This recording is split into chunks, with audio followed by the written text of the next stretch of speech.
Welcome back to TechSolve. Today, I'll guide you through on how you can pause Instagram Reels.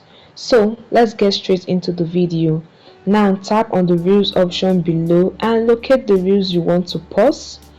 It might be that you're watching a Reels with some writing and you need to read this writing, so you have to pause this Reels. To do that, tap and hold the Reel down.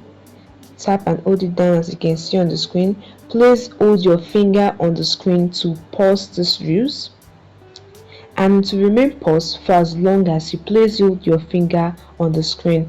Once you remove your finger, the video start playing. Okay, let's do that for another video. Now please hold your finger on the screen till you pause the Reel, and once you remove your finger, the video start playing. And easy guys, this is how you can pause Reels on Instagram. Please hit the like button and subscribe to get more useful content like this. See you guys, bye.